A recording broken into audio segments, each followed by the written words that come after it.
Ayu pun makin bergetar lagi ketakutan. Aduh, udah nggak betul kan.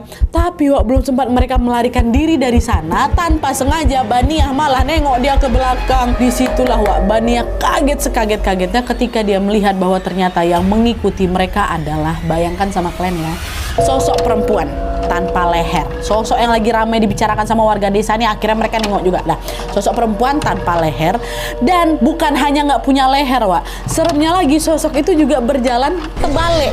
Jadi kepalanya di bawah, kakinya di atas. Jadi dia jalan pakai tangan, handstand hantu nih. Nengok itu Baniah udah mau pingsan rasanya, tapi nggak pingsan-pingsan. Dan yang makin bikin dia ketakutan, ternyata, aduh merinding aku. Ternyata bukan hanya karena sosok itu menyeramkan aja, melainkan karena Baniah mengenali wajah sosok itu sebagai orang yang sangat-sangat familiar dengannya, yaitu tantenya yang belum lama meninggal, Mak Leni.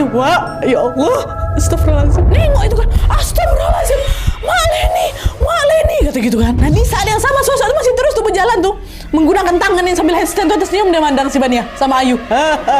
Dan gak lama kemudian terdengarlah sosok ini ketawa cekikit. Anakku kak mana ya? Anakku kak mana ya? Kata gitu. Baniah langsung tarik tangannya ke Ayu kan, mereka berlari sekencang-kencang mungkin ke arah rumah. Aduh merinding aku. Nah pas lagi lari nih sesekali Baniah tuh masih nengok ke belakang juga untuk pastikan udah hilang belum nih sosok ini. Enggak masih ngikut, masih juga, mana anakku ya? Mana anakku? Kata dia gitu.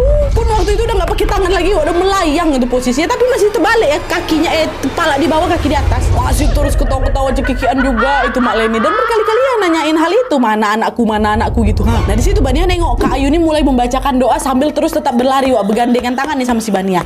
Waktu itu doa Baniah nggak tahu nih si Kak Ayu ini baca apa, doa apa yang dibacakan sama Kak Ayu lebih tepatnya, tapi yang jelas setelah doa itu selesai dibacakan sama Kak Ayu langsung balik badan nih, beranikan diri balik badan, langsung diludahinya lah itu Mak Leni. Nah barulah di situ sosok Mak Leni itu hilang, ya Allah.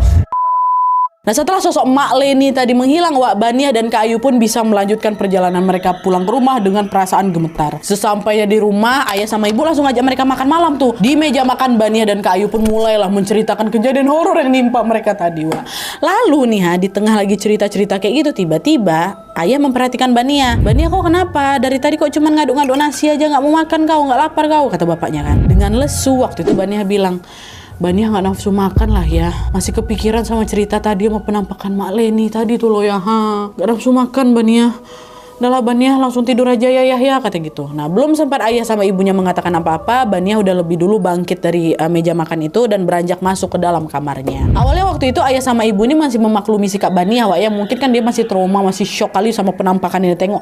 Apalagi ini penampakan orang yang dia kenali ini kan. Nah ayah sama ibunya Baniah juga makin shock lagi. Ternyata rumor yang dikasih tahu sama warga desa itu ternyata bukan hanya rumor penampakan aja, melainkan iparnya ayah, saudaranya si ibu kan yang nengok, yang meneror warga tuh. Tapi udahlah mereka kayak ya udah, semoga mereka cuma salah lihat apa kayak gimana gitu. Tapi ternyata keesokan harinya Baniah yang tadi murung itu belum mau makan juga gitu loh. Dan hal ini terjadi selama berhari-hari kemudian. Tapi meskipun Baniah nih gak mau makan, anehnya pada saat itu si Baniah ini masih tetap buang air besar, tetap pup. Padahal dia gak makan sama sekali tuh. Alhasil dalam waktu singkat tubuhnya pun langsung menjadi kurus kering macam orang kekurangan gizi. Nah melihat kondisi Baniah yang memprihatinkan ini, ibunya pun langsung lah nanya, kok ini kenapa nak? Udah ibu masakin loh semuanya. Semua masakan kamu juga udah pernah ibu masakin. Ayolah makan. Kenapa kamu nggak mau makan? Kau lagi pengen makan apa? Nanti biar langsung ibu buatkan, kata ibu kayak gitu kan.